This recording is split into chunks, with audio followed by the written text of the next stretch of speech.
चारित्र की निशानी, तुम धर्म के समंदर, निर्मल है तेरी वाणी। दरिया सा दिल तुम्हारा, मुझको पिला दो पानी। मुझको नहीं दिखाए गुरु तुम जैसा ज्ञानी। दुनिया में सिद्ध गुरुवर, तेरी अमर कहानी। मेरा है कोरा जीवन, लिख दो अमर कहानी। मेरा है कोरा जीवन, लिख दो अमर कहानी। जय बोलिए अनंतानंद सिद्ध परमेष्ठी भगवान की। प्रथम तीर्थंकर श्री ऋषभनाथ भगवान की। धर्म तीर्थ शासन नायक अंतिम तीर्थंकर भगवान महावीर स्वामी की। परम पूज्य आचार्य भगवंत गुरु श्री विराट सागर जी गुरुदेव की। मम दीक्षा गुरु आचार्य भगवंत गुरु श्री विनम्र सागर जी गुरुदेव की। 3 कम 9 करोड़ मुनि महाराज की। बोले परम पूज्य मुनि 108 श्री विरत सागर जी महामुनिराज की। समस्त आचार्य संघ की।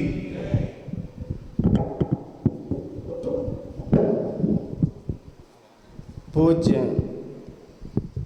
आचार्य भगवंत मंचासीन हैं। जब मैं आचार्य भगवंत अकलंक स्वामी का जब न्याय के बारे में जब चिंतन करता हूँ, तो वैसा चिंतन मुझे अपने गुरु में दिखाई दे जाता है। जब जब मैं किसी भी आचार्य भगवंत का अनुभव करूं, आचार्य मानतु की कृति भक्तांबर जब पढ़ता हूँ, मैंने आचार्य मानतु को नहीं देखा, लेकिन जब पूज्य गुरुदेव को देखता हूँ तो आचार्य मानतु की छवि भी गुरुदेव में छा जाती है। तो ऐसे गुरु के सामने यदि मैं कुछ बोलूँ तो शोभा को प्राप्त नहीं होता, क्योंकि जहाँ पर सूर्य 12,000 किरणों को बिखेरता हुआ सामने आ जाए और वहाँ पर कोई जुगनू अपना प्रकाशित करना चाहे तो वास्तव में वह जुगनू हास्य का ही पात्र होगा। लेकिन फिर भी गुरु की आज्ञा है, और गुरु की आज्ञा सुधार करते हुए उनके चरणों में रहकर जो सीखा, जो समझा, वही अनुभव आपके बीच रखूँगा। जब छोटा बच्चा बालक स्कूल में गया, क्योंकि आज संडे का दिन है, बालकों का भी दिन है, बच्चों जब स्कूल जाने के लिए बहुत जिद कर रहा था कि मैं आज स्कूल नहीं जाऊंगा। क्यों नहीं जाओगे? क्योंकि सर्दी बहुत है। माँ ने कहा बेटा सर्दी है तो क्या हुआ, स्कूल जाओगे तो कुछ पढ़ोगे, क्योंकि दुनिया में पढ़ाई की ही कीमत है। किसकी कीमत है? पढ़ाई की कीमत है। पढ़ेगा इंडिया तो बढ़ेगा इंडिया, नहीं पढ़ोगे तो कोई कीमत नहीं है। बच्चे ने कहा माँ आज स्कूल नहीं जाऊंगा। बोले क्यों नहीं जाओगे? कि सर्दी बहुत है। तो माँ ने कहा सर्दी बहुत है तो ऊनी वस्त्र पहन के चले जाओ, क्योंकि ऊनी वस्त्र पहन के जाओगे तो सर्दी बची रहेगी। तो बालक ने कहा माँ ऊन में क्या होता है? बोले ऊन बहुत गर्म होती है। ऊन क्या होती है? बहुत गर्म होती है। ऊनी वस्त्र पहन के जाओ, स्कूल जाना है।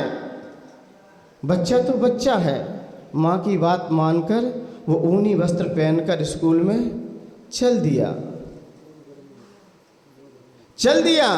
स्कूल में गया तो शिक्षक ने जब पढ़ाया, बच्चों से कहा बच्चे अच्छे से पढ़ाई करो। बोले क्यों? बोले अच्छे से पढ़ के फिर जून और जुलाई में क्या हो जाती है? जून और जुलाई में क्या हो जाती है? मई और जून में क्या हो जाती है? गर्मी हो जाती, तो छुट्टी हो जाएंगे।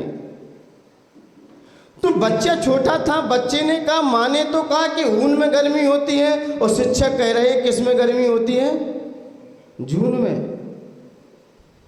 बच्चे तो बच्चे असमंजसता से रह गए। अभी माँ ने कहा कि ऊन में गर्मी है और शिक्षक कह रहे हैं जून में गर्मी है। बच्चा उदास होता हुआ जैसे ही घर पे आया तो बड़ा उदास था। तो पिता ने सर पे हाथ रख के पूछा कि बच्चे वैसे तो आप बहुत खेलते हो कूदते हो, आज तो चेहरे पे उदासी है। जब कोई किसी का जब वो चहकता हो बच्चा और एकदम मासूम हो जाए तो कहीं ना कहीं इसके दिल पे आघात हुआ है। बच्चा मासूम था, मुंह लटकाए था, सामने बैठा था। पिता ने हाथ रखा, बोले बेटा क्या हो गया? बोले कुछ नहीं। पिता ने कहा कुछ तो हुआ है। नहीं चेहरा ऐसा मैंने अभी तक आपका देखा नहीं है, बताइए क्या हो गया? बच्चे ने कहा पिताजी मैं स्कूल जा रहा था सुबह सुबह तो माँ ने कहा कि ऊन में गर्मी होती है और शिक्षक ने कहा जून में गर्मी होती है। मुझे ये नहीं पता कि गर्मी किस में है, गर्मी किस में है। तो पिता ने सर पे हाथ रख के देखा बेटा ना ऊन में गर्मी है ना जून में गर्मी है, जब गर्मी तो तेरे खून में है। गर्मी किस में है? तेरे खून में गर्मी है। जिसका खून गर्म होता है वो अच्छे अच्छे कार्यों को भी अपने सामने कर बैठता है।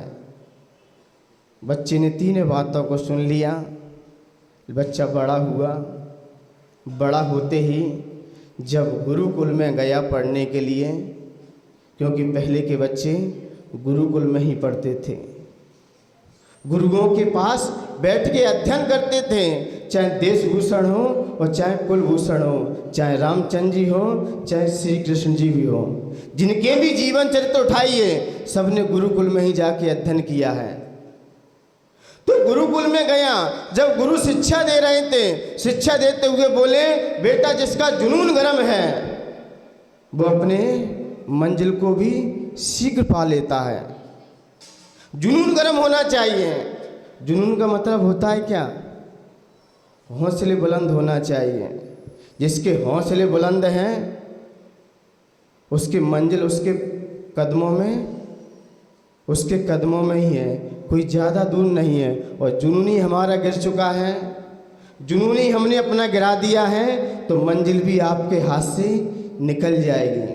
और जुनून गर्म है तो आप मंजिल को भी प्राप्त कर लेंगे।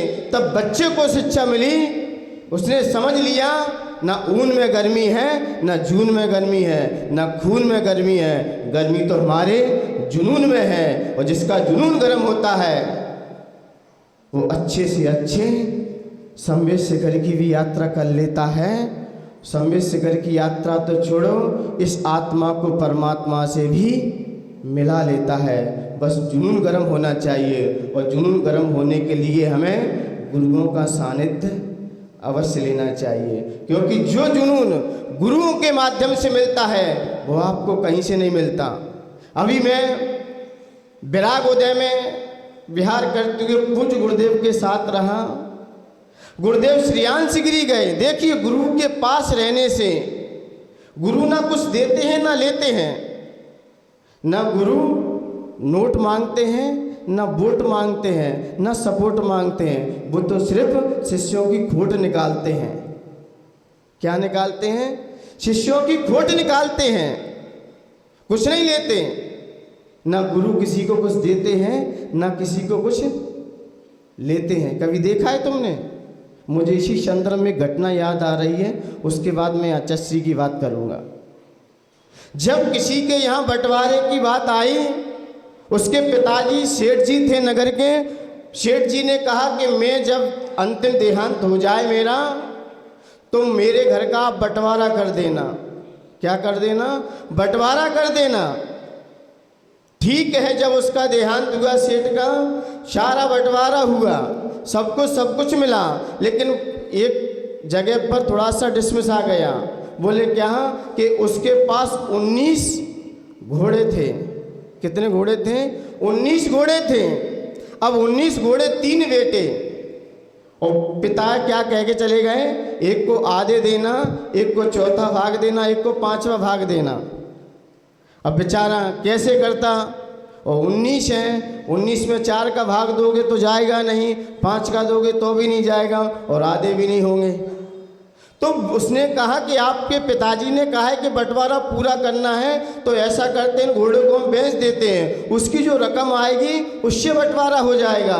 तो तीनों बेटे बोले नहीं, आपको इसमें से ही बंटवारा करना है, आप पंच हो ना, तो आप इसमें ही बंटवारा करो। बेचारा क्या करता, 3 दिन हो गए, बंटवारा नहीं हो पाया। जब गुरु महाराज वहाँ से निकले, और जैसे ही गुरु महाराज निकले तो गुरु महाराज ने देखा, बोले क्या विषमवाद चल रहा है? बोले कुछ नहीं, इनके पिताजी का देहांत हो गया है और बंटवारा घोड़े पे आके अटक गया है। बाकी तो हो गया जमीन जायदाद का, सब कुछ हो गया। तो गुरु महाराज ने कहा ये मेरा एक घोड़ा है, 19 घोड़े उनके पास हैं, मेरा भी एक घोड़ा है, आप इस घोड़े को उसमें मिला दो, उस घोड़े को उसमें आप मिला दो। तो कितने घोड़े हो गए? 20 हो गए। 20 के आधे करोगे कितने? 10। 20 में 4 का भाग दोगे कितने आएंगे? 5।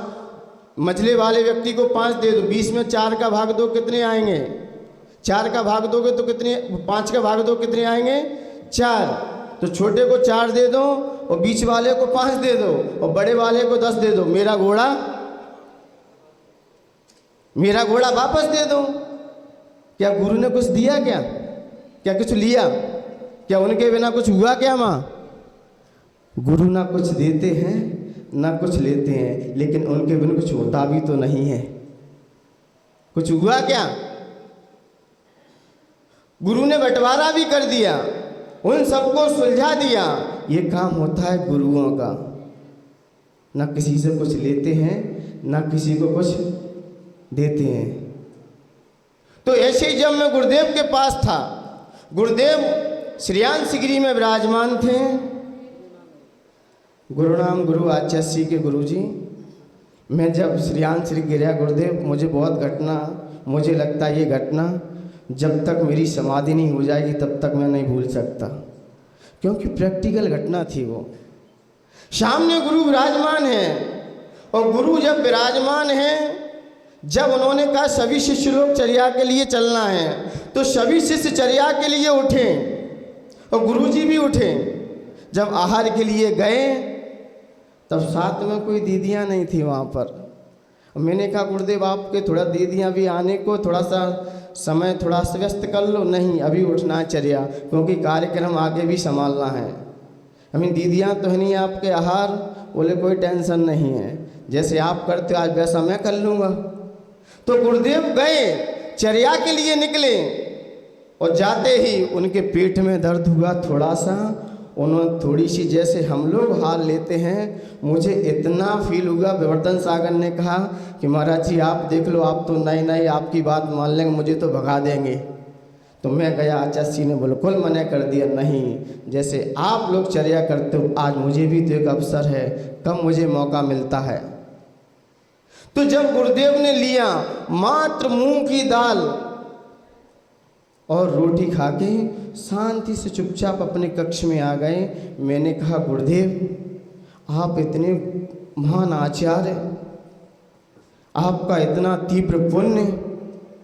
बोले न्यायाधीश सजा सुनाता है, उससे पहले स्वयं उस सजा को भुगतता है। मैं दूसरों से तो कहता हूँ कि चर्या ऐसी करो, लेकिन उसका अनुभव आज मुझे भी तो लेने दो। कितना जुनून शिष्यों का मजबूत करते हैं वो, कितना जुनून भरते हैं शिष्यों के अंदर, और ये जुनून गुरुओं के माध्यम से ही मिल सकता है। गुरु उस शिक्षा को पहले स्वयं उसका अनुकरण करते हैं, फिर स्वयं उस पंचाचार का पालन करते हैं, फिर शिष्यों को कराते हैं। ऐसे गुरुदेव, ऐसे महान विभूति के गुरुदेव, उनके बहुत सारे प्रकरण मुझे जब जब मैं उनका स्मरण करता हूँ, जब जब चिंतन करता हूँ, वास्तव में उनका सम्यक तो बोलता है अंदर से। सम्यक उनका बोलता है। जब उनको क्षुल्लक अवस्था में कोई बीमारी होने के कारण डॉक्टरों ने सिर्फ इतना कह दिया कि आप पहले अपना इलाज करा लीजिए उसके बाद आप सन्यास को धारण कर लीजिए, आप सन्यास को ले लीजिए। तो गुरुदेव ने एक ही बात कही थी, गुरुनाम गुरु ने एक ही बात कही, बोले तन जाए चला जाए लेकिन हमारा धर्म नहीं जाएगा। कितना भी संघर्ष किया, तपेदिक की बीमारी होने के कारण इतना विषम बीमारी वो बाल अवस्था में ही जकड़ लिया।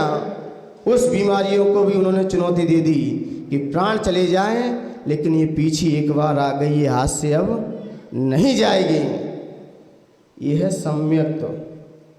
लोग थोड़ा सा बीमार हो जाएं, थोड़ी सी परेशानी हो जाए तो सबसे पहले आप लोगों को क्या छूटता है? मंदिर में सुबह 7 बजे अभिषेक करने जाना हो, थोड़ा फीवर आ जाए या कोई बीमारी हो जाए तो क्या छूटेगा?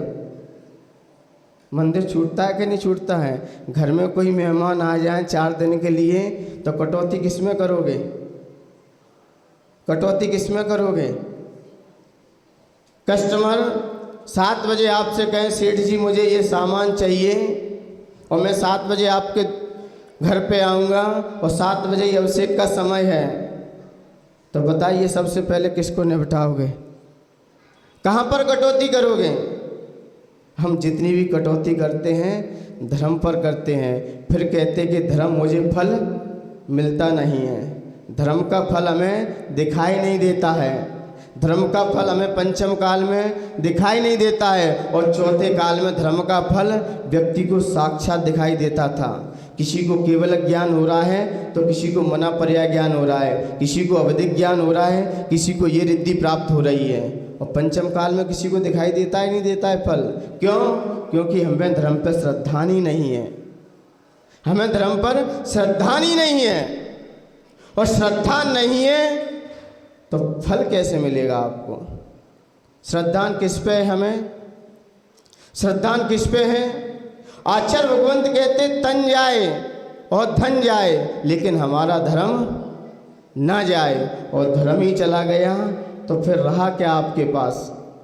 क्योंकि धर्म है, आपके अंदर धर्म है तो मान्यवर मंजिल आपके पास है, और धर्म नहीं है तो आपके पास कुछ नहीं है। जब बच्चा गुरुकुल में पढ़ रहा था और गुरुकुल में पढ़ते पढ़ते जब उसे अध्ययन किया, उसने अध्ययन करने के बावजूद जैसे ही जब राजा के यहाँ पुत्र नहीं था तो राजा ने पूरे नगर में घोषणा करवा दी कि जो कोई अपने पुत्र को मुझे देगा, क्योंकि राजा के यहाँ कोई पुत्र नहीं था और राजा के यहाँ पुत्र नहीं था तो आगे की राज्यसभा आगे कैसे चलेगी?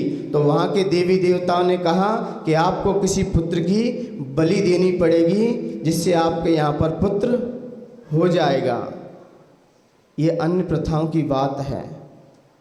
तो जैसे ही राजा ने पूरे नगर में घोषणा करवा दी कि जो कोई अपने पुत्र को देगा, अपने यहाँ पर मेरे पुत्र को यहाँ देगा, उसे मुंह मांगा वरदान दिया जाएगा, जितना उसे धन चाहिए पूरा मिलेगा।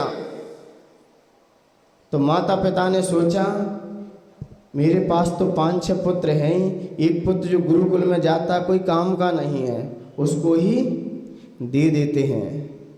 उसको ही उन्होंने दे दिया राजा को। राजा को दिया तो जैसे ही दिया, जैसे ही सामने पुत्र आया और आते ही राजा के चरणों में आके बैठ गया। राजा ने कहा कि आप यहाँ आए हो तो आपकी बलि चढ़ेगी। तो पुत्र तो मुस्कुरा रहा था, पुत्र तो खुश हो रहा था। बताओ, जिसको पता चल जाए कि आपकी 7 दिन में मृत्यु है, उसके हौसले कैसे होंगे? क्या सोचेगा वो? और वो तो हंस रहा था, बोले आप अपना कार्य कीजिए। माता पिता ने अपना कार्य कर दिया और राजा आप भी अपना काम कर लो, मैं तो बीच में हूँ, मेरे अंदर कोई अंतर नहीं आएगा, आपको जो करना है वो कीजिए। शनिवार के दिन उसने कहा कि आपकी बलि चढ़ेगी। स्वीकृति दे दी पुत्र ने। और जैसे ही सामने आया, शनिवार के दिन शुक्रवार को उसे घाट पर ले जाया गया, नहलाया उसे। तो नहलाने से पहले उस पुत्र ने 4 ढेरी बनाई, जो बारूद डली रहती ना नदियों के पास, बारूद जिसे बजर बोलते हैं, रेता बोलते हैं, उसने 4 ढेरे लगाए और नहा के आया और 3 ढेरे पर उसने लात मार दी। कितने? 3 ढेरे पे क्या मार दी? लात मार दी। तो मंत्री को शंका हुई कि इसने जब नहाते समय गया तब उसने 4 ढेरे लगाए थे और नहाने के वहाँ से जैसे वापस आया 3 ढेरे पे लात मार दी है और 1 ढेरा इसने छोड़ दिया है। मंत्री बड़ा माइंडेड होता है। मंत्री ने कहा राजन, निर्णय होश हवास में लेना। अब बोले क्या ये कोई नीतज्ञ है, कोई राजनीतिक क्षेत्र में खेला है अपन से ये? क्योंकि जिसका मंत्री माइंडेड हो ना, जिसका मंत्री माइंडेड हो वो राजा अच्छे से शासन कर सकता है और प्रजा भी अच्छे से रह सकती है। और मंत्री ही डमाडोल है, हिलता डुलता है, संभल नहीं पाता है। मैं भी अपने जब पूरे संघ में चिंतन करता हूँ, मंथन करता हूँ। अभी मैं गुरुदेव के पास था, सामने चर्चा चल रही थी, तो गुरुदेव आपस में गोवर्धन सागर सब लोग बातचीत कर रहे हैं आपस में। तो किसी गुरुदेव के पास से या मेरे पास से किसी शंका की कि गुरुदेव संघ में यदि मंत्रिमंडल अच्छा रहा तो ये सभा भी अच्छे से चल जाएगी। बोले क्या कहना चाहते हो? तब वहाँ पर लोग बैठे थे, कुछ सब लोगों ने कहा कि यदि देखा जाए संघ में आचार्य विशुद्ध सागर जी के साथ यदि सुब्रत सागर ना हो तो मुझे लगता है सभा भी डगमगा जाएगी। आचार्य विशुद्ध सागर स्वयं नहीं संभल पाएंगे, क्योंकि समर्थन करने वाले कौन है साथ में? सुब्रत सागर जी हैं। कोई बात आप उनको पहुंचानी हो, सीधी विशुद्ध सागर जी से कोई बात नहीं करता, पहले किससे मिलना पड़ता है? किससे मिलना पड़ता है? तो आचार्य विशुद्ध सागर जी के साथ सुब्रत सागर जी हैं और आचार्य विनम्र सागर जी के साथ पास में बैठे मुनि विज्ञ सागर जी हैं। विमर्श सागर जी के साथ विचिंत सागर जी हैं। ये मंत्री का काम करते हैं, ये सभा को भी संभालते हैं और आचार्यों को भी अपने साथ में रखते हैं। ये काम मंत्री का है। तो आचार्य श्री ने कहा और आचार्य श्री के साथ विवर्धन सागर जी हैं। ये सब संघ को संभाले हुए हैं। ऐसे मंत्री माइंडेड होना चाहिए। तो मंत्री ने कहा राजा अभी निर्णय मत लीजिए, क्योंकि निर्णय लिया डिफीट खा जाओगे आप जरा होश हवास में आइए। राजन भी होता है, मंत्री किस लिए रखता है? मंत्री का काम ही क्या है? राजा को सही सूचना देना और प्रजा को सही व्यवस्थित करना। मंत्री ने कहा राजन अब निर्णय को चेंज कीजिए। इस बालक से ही पूछते हैं कि आप जब नहाने गए थे तब 3 ढेरी लगाए थे आपने, 4 ढेरी लगाए थे, 3 में लात मारी, ये क्यों छोड़ा? तो बालक ने कहा आप अपना कार्य कीजिए, मैं अपना कार्य कर रहा हूँ, आप अपना कार्य कीजिए। उसने कहा मैं अपना कार्य बाद में करूँगा, पहले इसका रहस्य बताइए। जब तक रहस्य नहीं खुलेगा तो आगे मैं कैसे निर्णय लूँगा? बालक ने बिल्कुल मना कर दी, आप अपना कार्य कीजिए, आपको जो करना है वो कार्य कीजिए। तब मंत्री ने बहुत अन्य विनय किया। तब उसने कहा बताई दिया। उसने कहा मैंने 4 ढेरी लगाए थे। बोले किस लिए? एक माता की थी, एक पिता की थी, एक राजा की थी, दूसरी मेरी आत्मा की थी। जब बालक का पालन पोषण माता पिता नहीं कर सकते तो तीसरा फर्ज राजा का होता है। अब माता पिता ही मेरी बलि देने के लिए मुझे प्रेरणा दे रहे हैं और राजा बलि देने के लिए मेरी आक्रूण है, सामने खड़ा है। अब मेरा सहारा कौन है? कौन है संसार में? बालक का साथ कौन देगा? पहले माता पिता थे, अब माता पिता खुद ही उसे बेच रहे हैं और राजा उसे आतुर है। ये 3 कोई काम के नहीं है। चौथी मेरी आत्मा है, क्योंकि ये मैं गुरु के गुरुकुल में पढ़ा हूँ कि आत्मा ही तेरा साथ देगी, बस सब छूट जाएगा। इतना सुना तो उसने कहा राजन अपन ने बलि इसकी दे दी, पुत्र हुआ या ना हुआ, लेकिन इसको ये अपना पुत्र मान ले तो जा क्या रहा है आपका? आपका क्या जा रहा है? तो उसने उसी पुत्र को अपना अंश बनाया, उसको सारा राज्यभार दिया और राज्यभार देकर उसके चरणों में रहकर स्वयं प्रजा की तरह रहने लगा। मान्यवर, हमारा कहने का अभिप्राय यही है कि गुरुकुल में शिक्षाएं उत्तम मिलती हैं, इसलिए अंग्रेजों ने आके सबसे पहले अपने गुरुकुल को विध्वंस किया है। मुगलों का साम्राज्य रहा चाहे अंग्रेजों का साम्राज्य रहा, सबसे पहले उन्होंने अपने क्या तोड़े थे?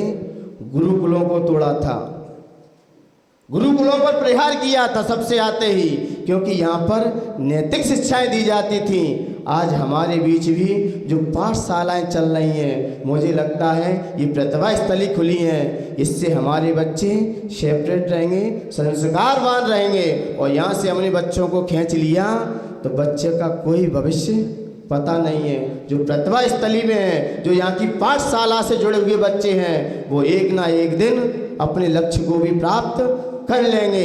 इसलिए मान्यवर, ये गुरुओं की महत्वता है और आप तो बड़े सौभाग्यशाली हो, ऐसे गुरु आपके नगर में विराजमान हैं। और 8 जून को क्या है? 8 जून को क्या है पता है कि नहीं पता है आप लोगों को?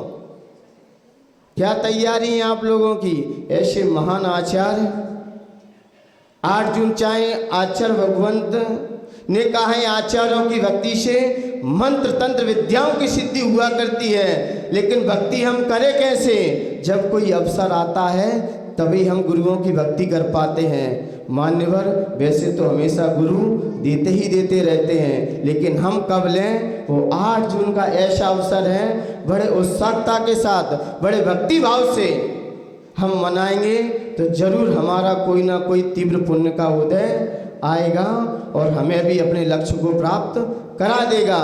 हम गुरुओं के महोत्सव को बड़े अच्छे से मनाएं और इसको समझने का प्रयास करें और समझने का प्रयास करें। अपने गुरुओं के पास बैठकर अच्छी शिक्षाओं को ग्रहण करें। इन्हीं पवित्र पुनीत भावनाओं के साथ जय बोले आचार्य भगवंत गुरुवशी विनम्र सागर जी गुरुदेव की। परम पूज्य